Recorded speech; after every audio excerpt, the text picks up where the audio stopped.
You wouldn't want to drive a 250 quid car across icy Europe for 3 days in December. My Mercedes could have made it.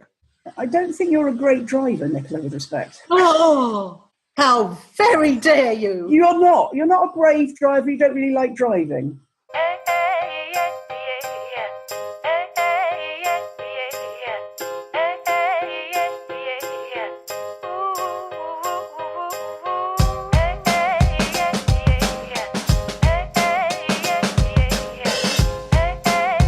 Welcome to Own It, Your Business and Your Life, with Nicola Cairncross and Judith Morgan.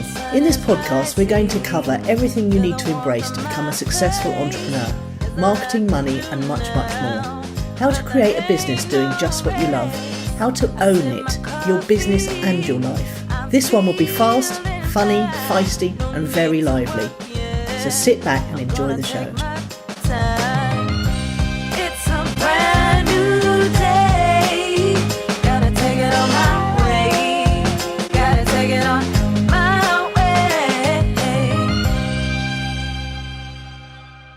Hola. Yeah, hola indeed. Calimera. Yes, how are you? I'm all right, thank you very much. Yes, it's been rather nice here recently. We're about to have some rain, apparently. Oh. Yeah, apart from Friday when it's going to be glorious, and that's the last day of March. So Sarah's got to go swimming because she promised herself she was going to go swimming in the sea. Oh, very good. How are you? Yeah, I'm good. No swimming in the sea here. No, I would think not. If one was a Spartan. Yes. So, 2.5 weeks till we go home. I've started to feel a little bit weird about that. Say more? Well, just looking forward to seeing the kids. I've got somewhere fixed up to stay in one of the kids' mum's houses, also called Nikki, and just in Shoreham, which is quite useful, and I can come and go as I please. So I'm going to go around and see various people around the countryside. But and then looking forward to coming back. Yeah, when will you be back, do you think? Mid to late June. I'm going to Brisbane mid-June. Yeah, so quite a long time here then. 2 months here, really. Yes. I'm going to go. I've done a very efficient email, which is booking myself in to stay with various people midweek. Right. And then back to Shoreham for the weekends. Okay. Yes. So what have you been up to recently then? Was that your one thing about your week? Yeah. Well, no. I mean, yeah, that's pretty much it. Yeah. Okay. Mine isn't a thing really. Mine's an Mine's an observation, which is maybe pertinent actually to what you've just said. I watched two clients who are both listeners to the podcast get worried about two separate things, one in each of their lives towards the end of last week. I'm not going to say who they are or what they were, but when I was observing them worrying, I wasn't worried. I knew it would all work out. It always does, not just for the two of them, but it mostly always does for everybody, and I wasn't worried. But I noticed that my own worries are not the same, by which I mean, when you're observing somebody else worrying, you don't worry because you know the patterns are that it'll all work out, but you don't feel that when you're worrying yourself about your own worries. Yes. Which just leads to the thing that worrying is a complete waste of time and energy. It is, but unless you've got someone who you can talk to and run the ideas past, it's difficult to stop. I mean, it is. But then I realised how meaningless it might be if I were to say back to a client, "Oh, I'm sure it'll work out fine. It always does." It's almost a platitude, yeah. And yet it's also a fact, and I'm not sure it alleviates any of the worry when you're in the middle of it. It doesn't. And the thing that I worry about, here you go, I'm worrying about my worrying. Yes, quite. The thing I worry about is that I'm not worrying enough, that I'm being irresponsible or unpractical. Oh, no, I'd drop that one immediately. I think that's quite useful. What, not worrying about that? Well, yes. I mean, you don't do daft things like walk off the edge of a cliff because you're not worried. Well, that would be certifiable, not. Well, that's what I mean. It doesn't tip you over into, well, she's lost it. Yeah. I mean, there's enough in this life to worry about without going looking for things. But What I realised by observing these two women was I knew that those things would either just sort themselves out. Yeah, I've written down here, I knew it would all work out. It always does. But then I realised that, and in fact, what's fueled your fire is on a similar topic for me today. I need to remember when I'm in the same worrying place and perhaps remind clients when they're in the same worrying place that a good percentage of our worry is pointless and wasteful of vital life force. Concern, I think, and a concern is important, and paying attention, paying attention to the areas of your life that need it.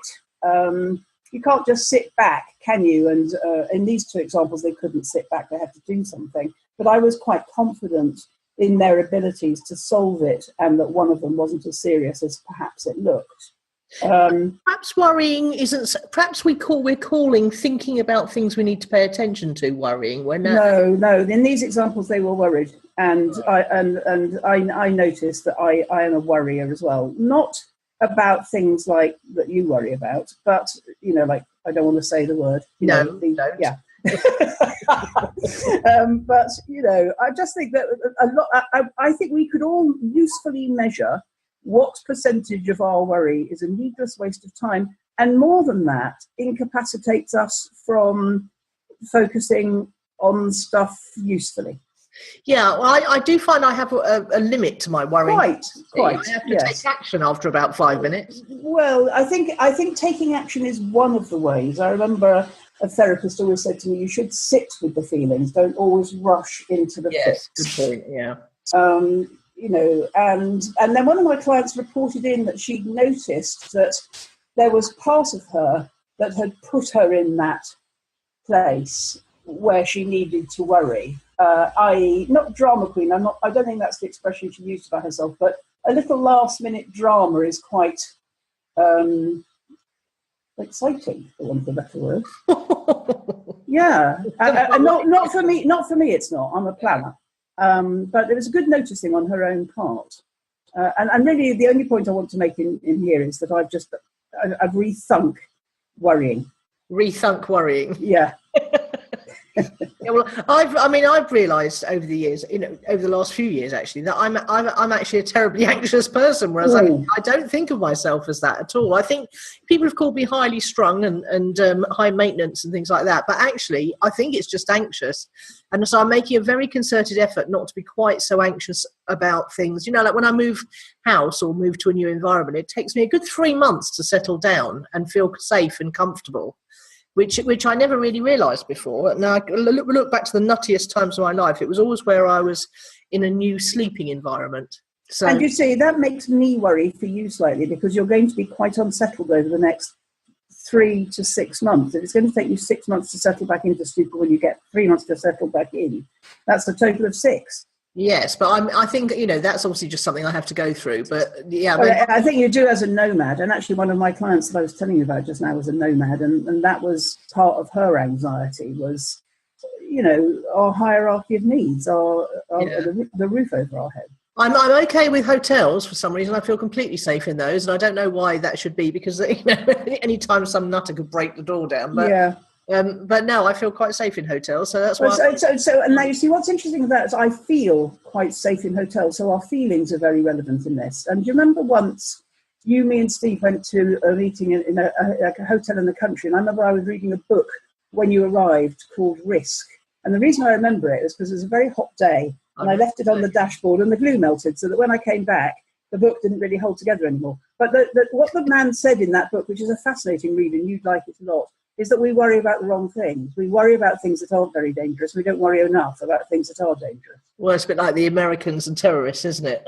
I mean, there's some ridiculous statistic. I can't remember what it is now, but some totally ridiculous statistic that more people are killed by, I don't know, blah, than terrorists every year. 11 people are killed by terrorists every year in America. But they kill 30,000 of each other, don't they? Yeah, that's right, yes. Yeah. But I think actually the one you're referring to was in that book called Risk, which was after 9/11, they stopped flying interstate, and 1,200 more people were killed by driving. Yeah, exactly. Yes. I think it helps to know these statistics, doesn't it? Well, yes. Yes and no, in a way. I mean, my favourite one that you might like quite a lot is that if you're afraid of flying, anybody, more people get kicked to death by donkeys than die in aeroplane crashes. So this is not even that you get kicked by a donkey, it's that the kick from the donkey is sufficient to kill you. Now, I love that one, you see, because if I said to you, are you worried about dying from death by a donkey kick? you'd be a nutter to say yes, wouldn't you? Got another good one. Sarah put the thing on ibuprofen the other day. I saw that, yes, and I worried about. I did worry about that slightly because I like an ibuprofen myself. Yeah, you're 35% more likely to die of a heart attack if you take ibuprofen on a regular basis. I couldn't resist. I said, at least it'll be a quick, painless death. Well, yes, it might be. It might be. Yeah. Takes the edge off. Yes, hopefully. I'm allowed to make these jokes.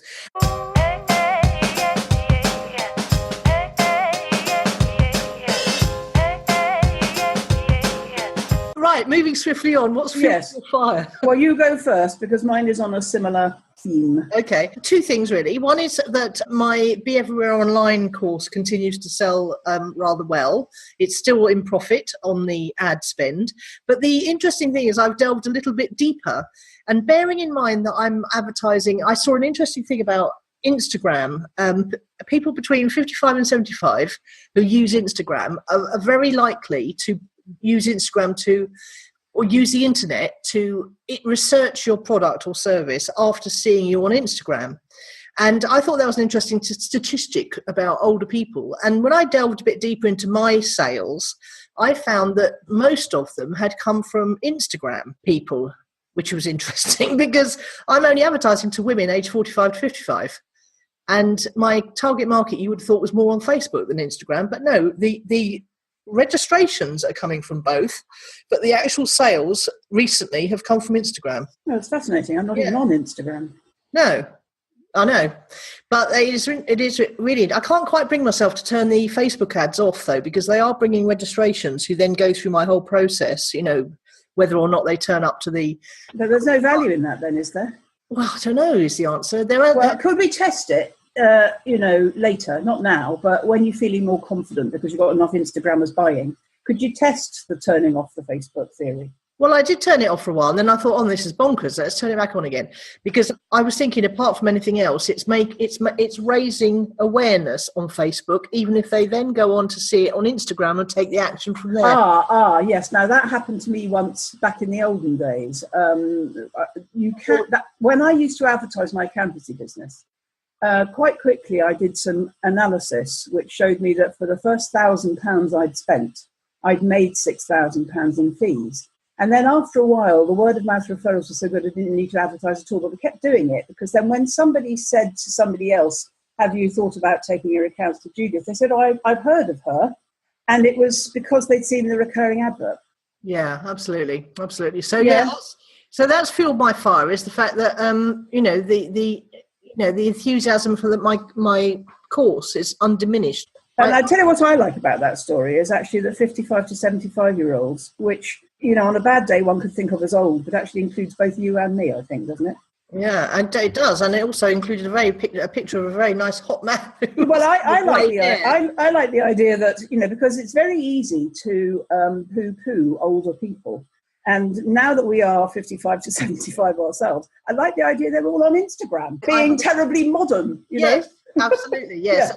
Yeah. I think my children would rather I wasn't on Instagram. Well, I know, but I like the idea that old people or older people, we won't even call them old because that's not old anymore, but I like the idea because old people get blamed for a lot of things, including Brexit, for instance. I love the idea that they're on Instagram. Yeah, on Instagram. Now, if we're looking at, remember that story that Neil told us about discovering that his in-laws who were in that bracket, on the lower end of it actually, watched DVDs or something. We all laughed about old people, but actually they're on Instagram. Yes, they are. And actually they're on bloody iMessage as well. Let me just tell Phoebe I'm on podcast recording.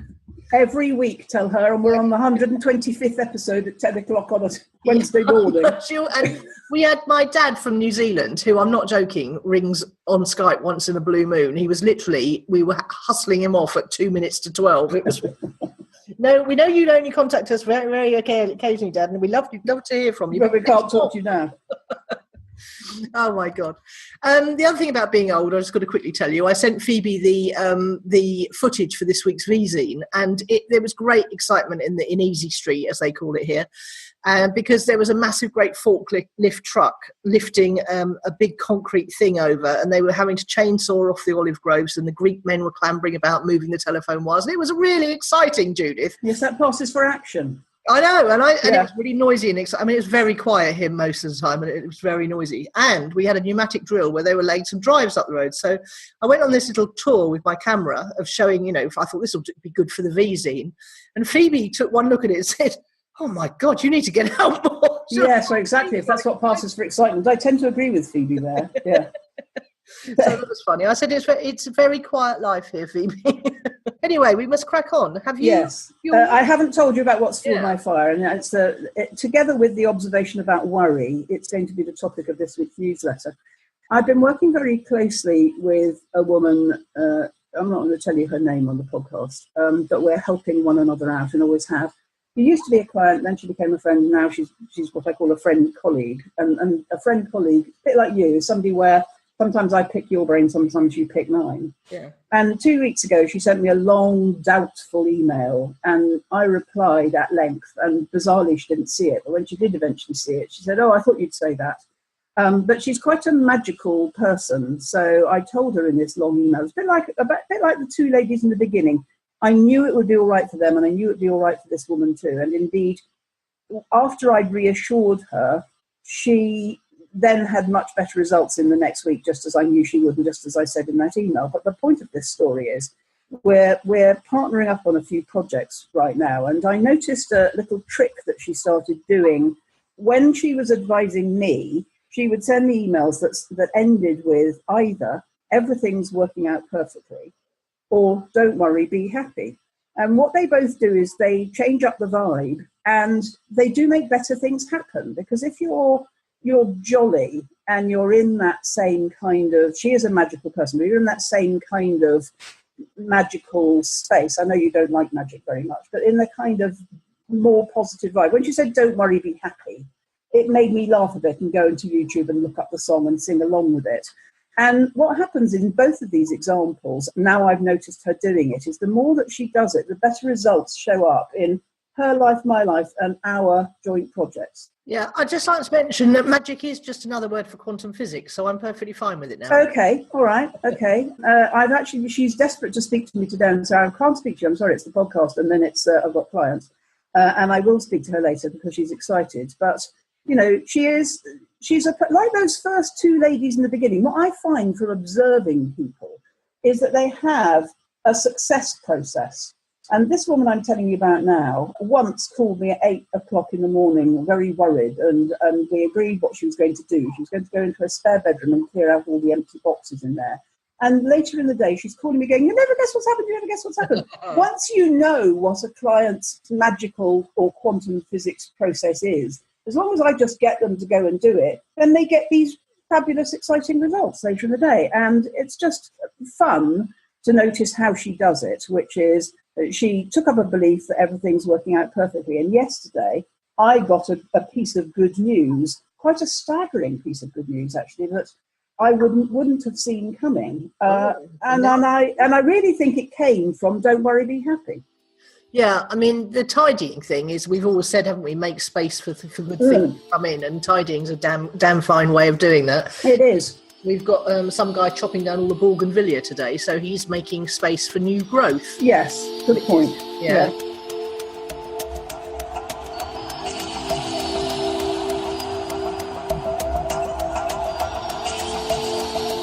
Would you like to showcase your business, product or service to between 400 to 600 highly engaged solopreneurs and business owners every week? We can offer a 30-second mid-roll slot and sponsorship branding on our website and in our private Facebook group. Just contact Nicola at nicolacairncross.com for more details.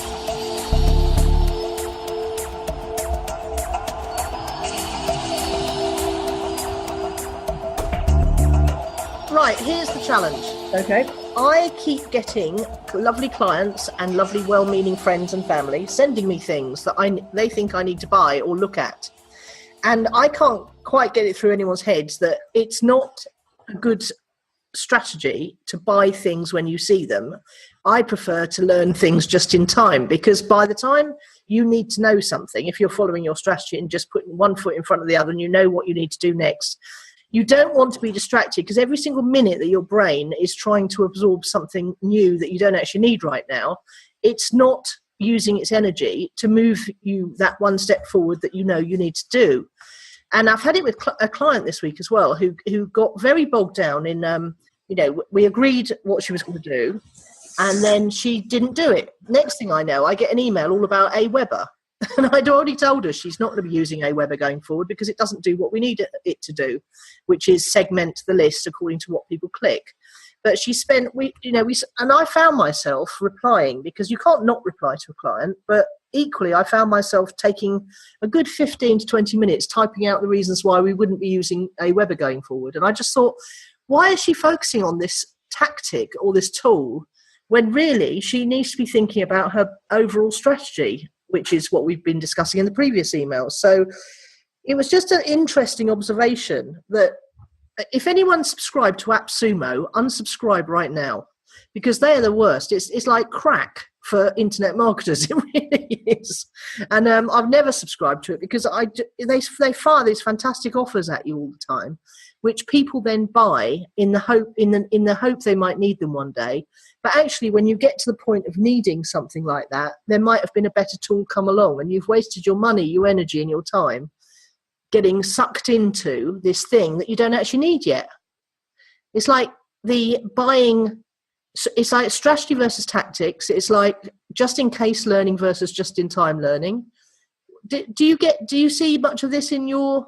I tend to unsubscribe. I've unsubscribed from absolutely everything, so temptations don't come my way. But AppSumo, I'm not currently on any list of theirs, but occasionally clients circulate in my groups. Yes. So have you seen this marvellous bargain from AppSumo? And we all went off and bought Beacon, for instance, the thing which makes ebooks. AppSumo's Beacon, the thing that makes ebooks out of your blog content. And we bought that just in case.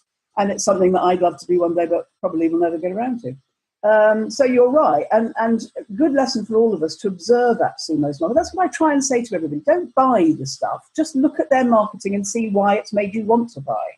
Yeah, that's very good advice, because they're using all the hypnotic triggers and and also the AppSumo thing's very affordable. We bought Beacon at, I don't know, $10, $12, $20, something absolutely almost nothing. Now back to two points you made there. I would have a different strategy for the two things you brought up.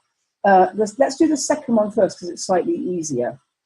Because of the way you work with clients, I would probably say to them and reiterate quite a lot, possibly even get them to sign something saying this, and certainly reiterate it at the end of every call. One of the reasons why you've hired me is to shortcut a lot of learning for you.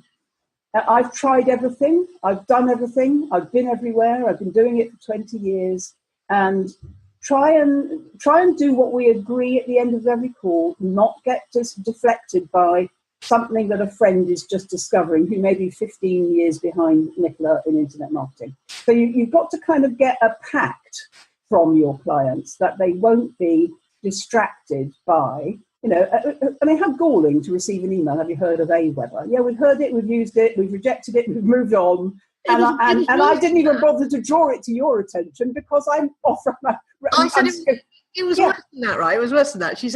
I said, you won't be using Aweber. We'll probably be in your situation using Get Drip. So she came back to me and said, I've spoken to Aweber, and they say they do have the functionality you talk about. I said, and I went back and I said, look, they've cobbled on a not very well working version of what Get Drip offer, because they're losing. No, stop. We're getting to the cursed house. Yeah. You've got to reach an agreement with her that inherent in all the advice you give her is oodles of hours of research and thinking. Yes. And actually, so you don't want to have to justify every point or explain it. Just take it at face value from me. That's what you've paid me for. Yeah, I actually did say, it gets funnier, right? I actually did go back and say, yes, if it's got that functionality, that's why we're all not using it. Yeah. And then she came back and said, what about Infusionsoft? And I was like, oh my God. Well, get her to stop coming up with ideas. I mean, she's bought acceleration. That's what I think clients buy from us. Acceleration. They don't have to do that research because we've already done it.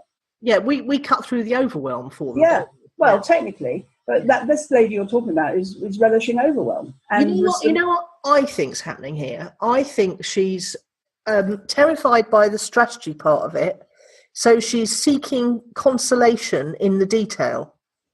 because she feels she's got control over the detail bits, or she could have control over the detail bits more easily than you've got to reach a pact with her. Use the AWeber example as a reason why you're going to save her time and money by making certain decisions for her that she then doesn't have to go off and verify for herself. Yeah. And I think the other problem for people like you and me is because we've been marketing ourselves so long. For instance, almost none of my existing clients know that I spent 8 years with you in the money gym and that money is one of my expertises. Yeah. So it's quite galling for me when they go off and sign up with other people when that could have come included in what they're already paying me for. Well, yeah, I can think of someone specifically who's got a very high profile at the moment who is... it doesn't matter who it is, but the fact is they didn't need to have spent money or distracted themselves. They could have had it included in what they've already bought in a one-stop shop. But why would they know that? Yes, that's right.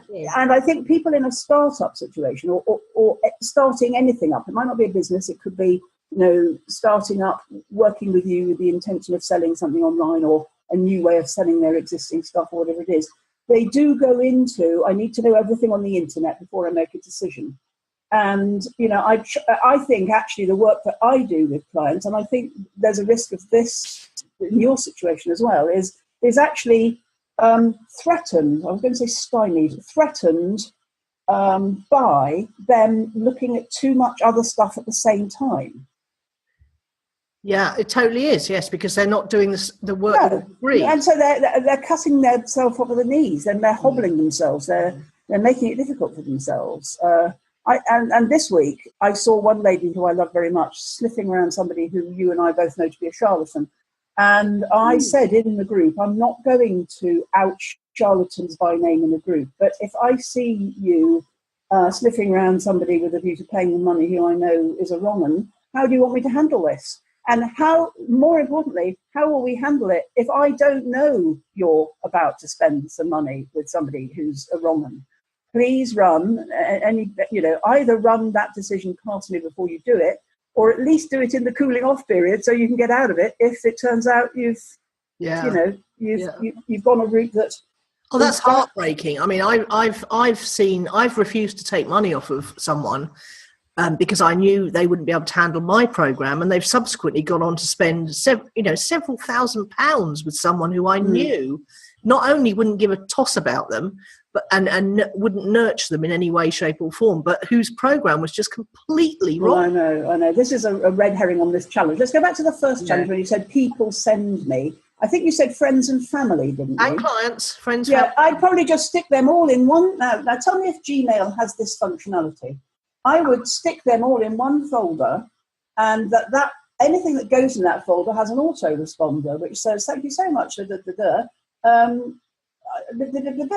Oh, it's usually it's not that cut and dried. I mean, there's two things going on there. One is that people get offended when you discount their suggestions, and you have to spend a bit of time explaining why you're not, so draining having to explain. Yeah, because you have to, otherwise people just get offended. They think that you're not listening to them or not taking any notice of their suggestions at all. And one client, he actually is quite good at buying things just because he wants me to use them and learn them, and so I can pass the relevant bits on to him, which is really quite sensible when you think about it. But I'll only let him do that if it's something that I think he's going to need within the next 3 months. So actually what we're saying is we need to find a way to express to our clients, if you're thinking about buying something or using something or investing something, just run it past me first, because I've probably either used it or worked with that person, or I can check. If I don't know anything about it, I know so many people. I can just run things quite. I mean, it's something you could do in your membership club because it's only going to be seen by members, isn't it? Yeah, absolutely. Yeah. I don't think we want to do it in public. I don't want to do any slagging off of anybody else in public. No, that's out of the question. Yeah, oh God, I saw something this morning even on somebody it was just on Facebook, it was a notification about someone teaming up with two other someones, and I thought, oh no, that is just that's a disaster. Everyone's going to get sucked in by this one person who's got a lot of credibility, and they're getting into bed with this other person who just hasn't. Not good. I mean, actually, and I can feel those feelings in my body straight away, and then I think, oh shit, what am I going to do about it? Because the elegant thing is to do nothing and let people make mistakes, but I can't bear that. And the nosy thing is to poke in and say, on a private message, can I tell you about my experience of working with this person? Yeah, let's not call it nosy, let's call it concern. Yeah, it is. It's weird, because actually, if you saw, I don't know, I mean, let's try and make it a parallel to somebody who isn't somebody we care about, or a client, or both.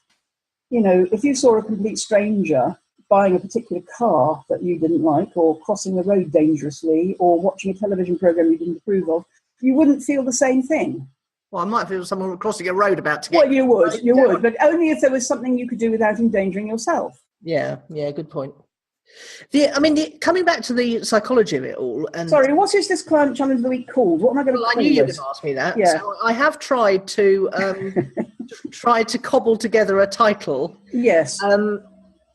It's either tactics versus strategy, or it's... saving people from themselves is what I want to call it. Okay, yeah, you can call it that, yeah. Totally. Tactics versus... I quite liked your distinction of just in time versus just in case. Yeah, that's a Rich Sheffrin quote, that is. Okay, just in time, which we like, versus just in case, which is just clutter.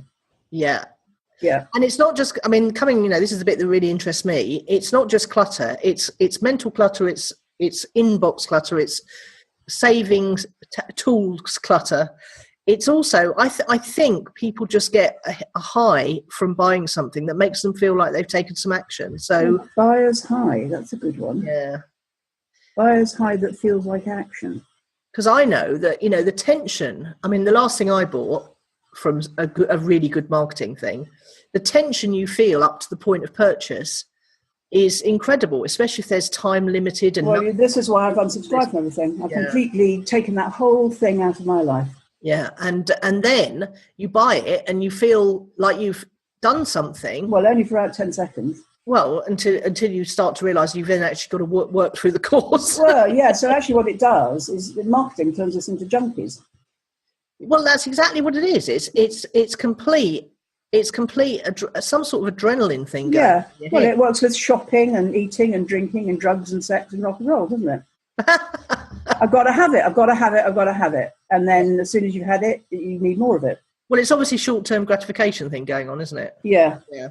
But we've got to talk them down, Judith. We've got to talk them down for their own good. We have. Yeah. But we've got to know where that limit is, I think, and it's quite hard to judge. Well, I think it's got to be where, we ask if someone wants some feedback. The old Chris Barrow thing. Yes, that's a good one. I think I would find it quite galling if people were writing me long emails about AWeber. It's not how long their email is that bothers me. It's how long mine has to be to explain why. Well, what a terrible waste of time for both of you.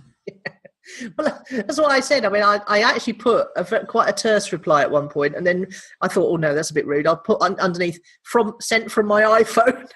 Well, funnily enough, I had the same thought this morning, because when I get up in the morning and look at my iPad, I'm very inclined to send very short, very terse, one finger typed replies. And I thought, oh, perhaps I was a bit abrupt to that person. Perhaps I need to put on the bottom of my email replies from my iPad, please excuse brevity, sent with one finger from iPad. I know. Well, I think we should have that on everything. Then we can just be really terse all the time. Well, yeah, I do have somebody once, I don't even really bother to say Dear Mary when I'm replying, because it's a given. I know. My kids always complain I don't bother to put kisses on the end. Oh, and the other thing, when we do FaceTime, I just run out of things to chat about. So the other day they rumbled me. They said, no, she's run out of things to say now. She wants to go. And so now I just say, no, I've run out of things to say now. Well, haven't they got things to say? Not really. No, right. Okay. I never understood this. Well, women are very good at this. I have a friend who can't phone at the moment, or wants to phone. And people who phone And she phones her mother and her sister most days and just talk about nothing. How do people make phone calls and talk about nothing? I don't know. I always say, how can I help you after about? Well, as a friend, I used to say when I was working at the Fat Duck, I used to say, state your business. And it's like, Nigel used to laugh at me a lot. He said, can we get on? Can we get on? I can't make a phone call unless it's to make an appointment to meet you or discuss something that can't be discussed in an email. I can't do, listen to us chat. We can chat for an hour on this. I know. But I can't chat on the phone about nothing. I was literally about to say that. Yeah. This is the only opportunity I get for chit chat because it's got a structure to it, I think. Well, I mean, it's not it's not that we can't chat. It's somehow that chatting on the phone about nothing isn't our bag. Yeah, whereas we're chatting on the podcast about very important things. Absolutely, VIP things, VIP topics. Yeah, exactly.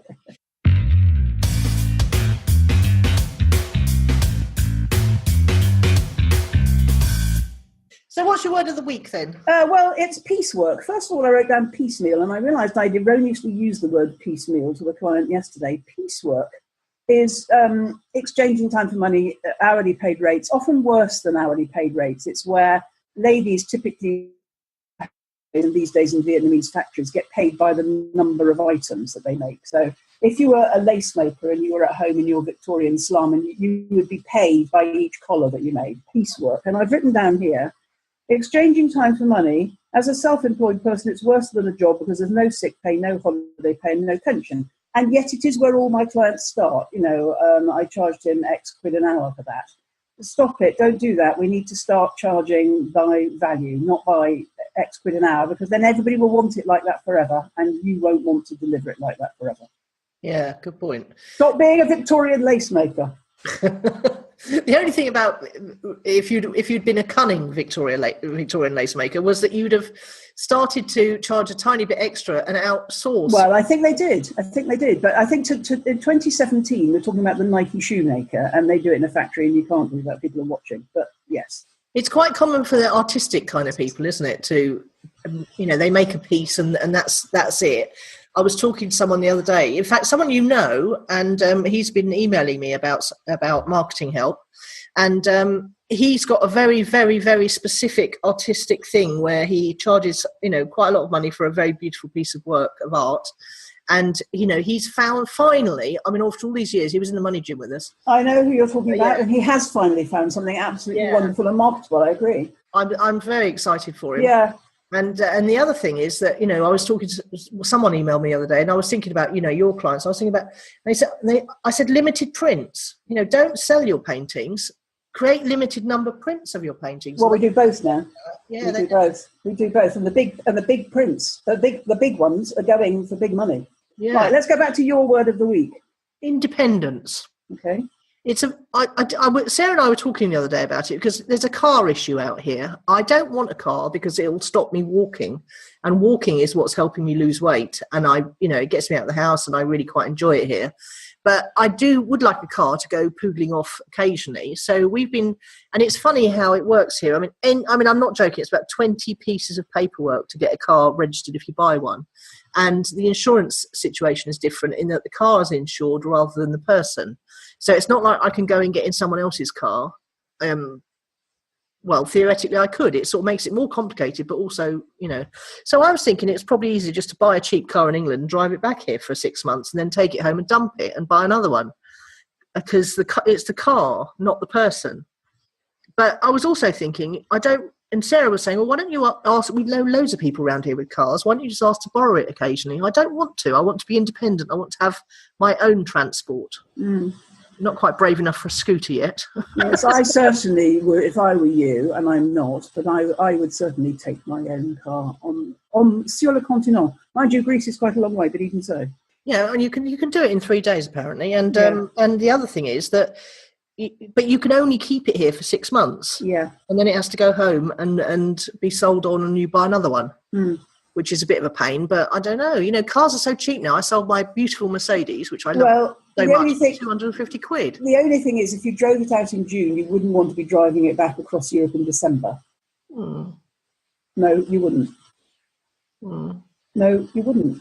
Okay, next door drive back was December. They got a big they got a proper car. Exactly. You wouldn't want to drive a 250 quid car across icy Europe for 3 days in December. Mm. My Mercedes could have made it. I don't think you're a great driver, Nicola, with respect. Oh, how very dare you! You're not. You're not a brave driver. You don't really like driving. Well, I drove across America, Judith. Yeah, but with somebody else, in twos. Yeah, with boys. The idea of you driving 3 days across icy Europe in December in a dodgy old car. I mean, we'll go back to that book called Risk. That is dangerous. You wouldn't put your money on it, is what you're saying. I've driven to Italy and back by myself, but in great big modern, 3-litre BMWs that were fit for purpose. I could go quite slowly. Well, they would take you 5 days. I don't think you'd like it, to be honest. But if you jiggle it so that you drive it out in March and come back in September or whatever it is, that's fine. But just beware driving across Europe in December. Okay? Can it be scrapped in Greece and you fly home and drive out another one? You'd probably have to pay a lot of money to do it. So if you investigate that. Yeah, well, I might have to investigate. I haven't got to the bottom of how it all works yet. You ask one person something and they tell you something completely different to the next person. It's really confusing. Yeah. But yeah, independence. I want to be independent. I don't want to have to borrow. And if you had a car, what would you actually use it for out there? Oh, well, I'd go for little day trips about once a week. So couldn't you just hire one for that or borrow one, as Sarah said? No, you can't just borrow cars. That's the point. It's all about the insurance here. And they don't have fully comp where any driver can... They do, but it has to... No, they don't, where any driver can drive it, no. Okay, and there isn't a sort of zip car equivalent? There's not... No, nothing like that, no. You're hiring... It's €250 to hire one for a week. And you can't hire it for a day? No. Not as far as I'm aware. Well, in the season, I bet you can. Yeah, possibly. Not out of season. Yeah, I might have to ask. Yeah, I bet you can in season.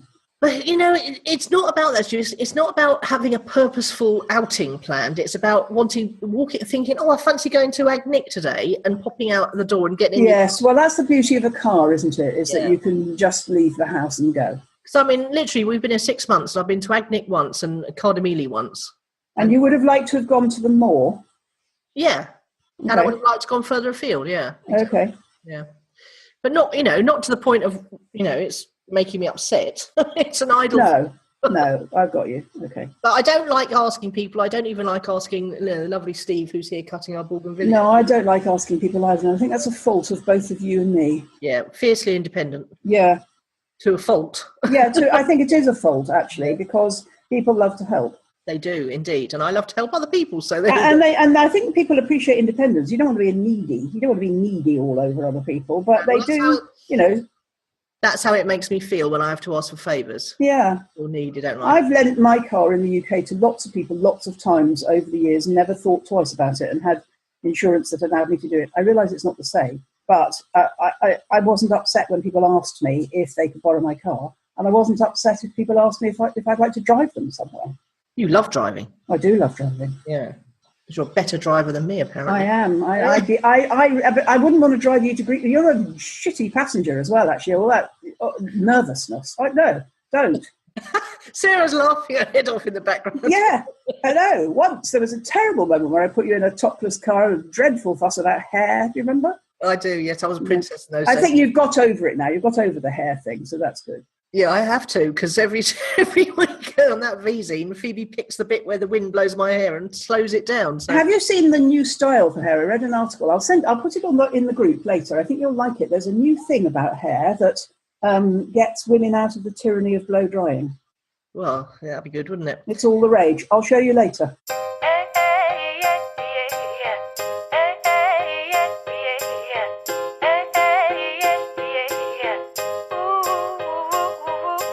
Right, let's do project updates. Yeah, it won't take long. I haven't push crew. I was trying to log in at the last minute. Don't. I'm not interested in what push crew has to tell us. Okay, here we go. Libsyn. Yeah. 10-day up strongly. 30-day level. Yeah, we've had some really good downloads over the last 10 days. Okay. 30 days just level. We've matched the last 30 days. 3 months down slightly. 1 year up slightly. Okay. So I don't know what to make of any of these. No. I like up strongly. Let's focus. Going back to my theory in What's Fueled Your Fire, let's focus on the good news. Yeah, up strongly, 10 days. Yeah. That could be because, last week we asked everyone to share the podcast with one person. Perhaps they did. Okay, well, maybe they did. Yes, that's a good one. We'll ask them again to share. Yes. Hello, lovely listener. Could you possibly share the podcast with one person? It would help us maintain Up Strongly. Yeah, we like Up Strongly. Okay. Anything else? Project? No. Normally you tell me about Libsyn's not the only thing you tell me. You tell me about iTunes. Push Crew and no, there's a third one you tell me about. Well, I can't remember that looking back in my book. Is it iTunes, where we are, number 79? Oh, we're bound to be the same. All right. Okay. I'm not even going to bother to look. Shorthand for I haven't even looked. Yeah.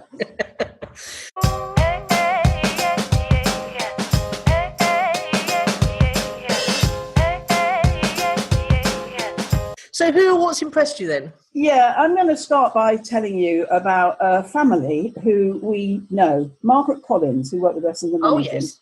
And her other half, Rebecca, and Margaret's sister, Lynn, who lives with them and has special needs. I'm not altogether sure what Lynn's special needs are, but Lynn is special in a lovely way.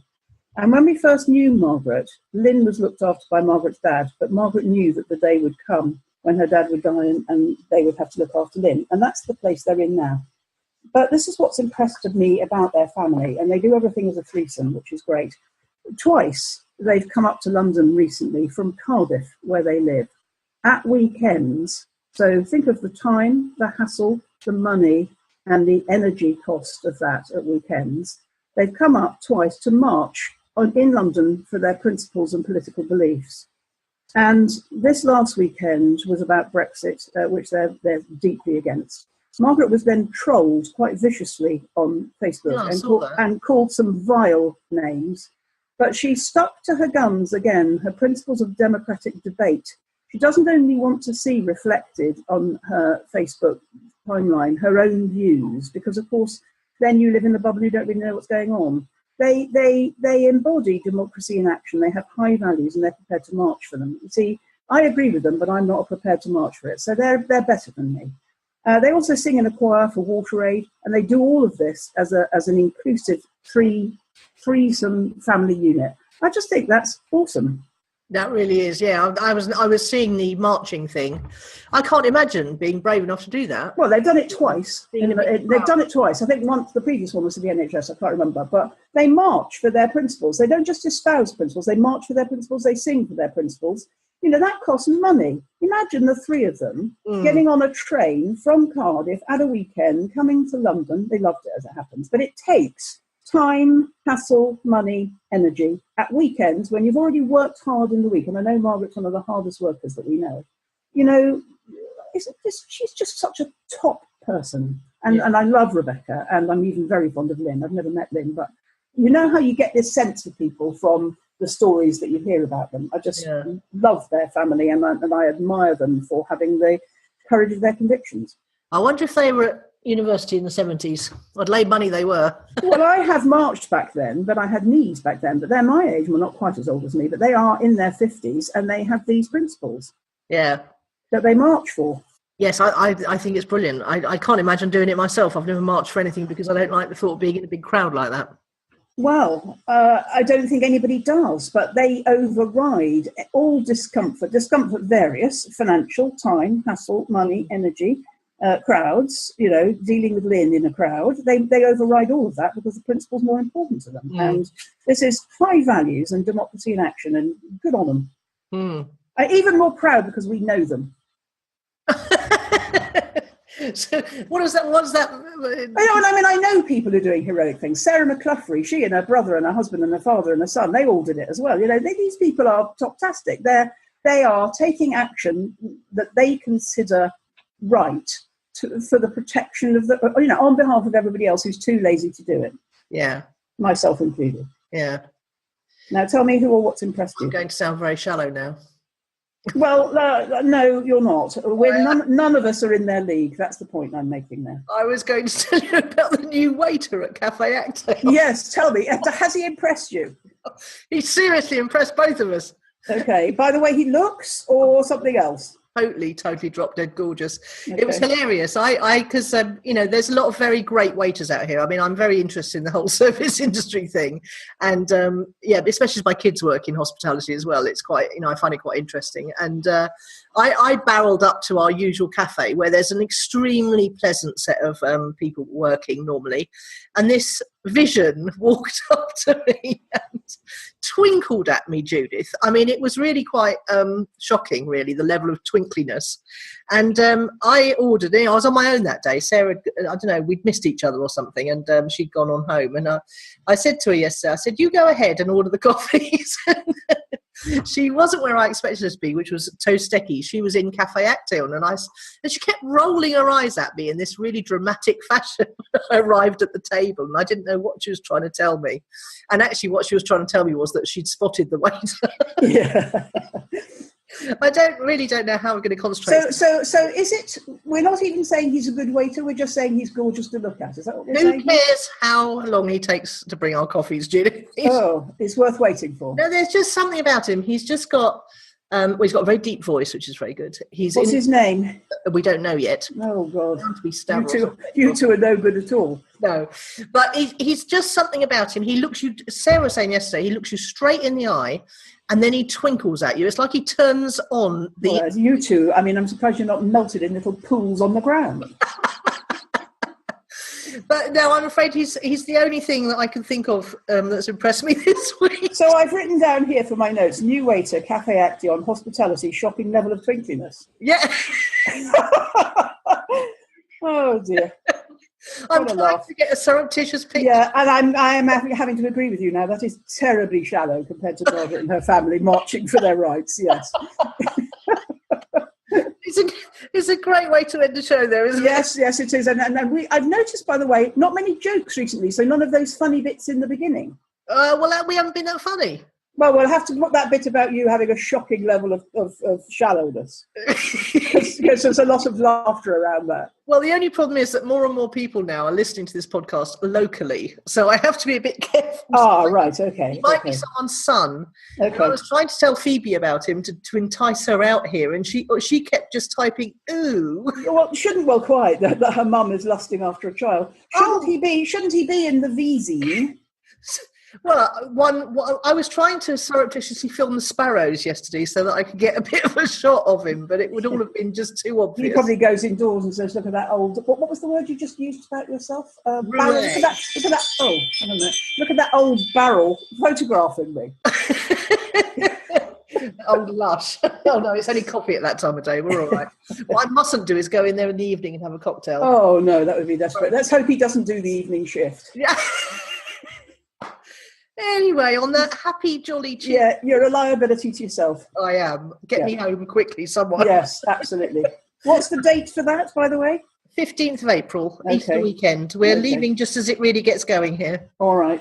But you'll only miss a bit of it. You'll be back in the height of summer, won't you? Yeah. Yes, fighting off the mozzies. All right, so I'll see you next week as normal then.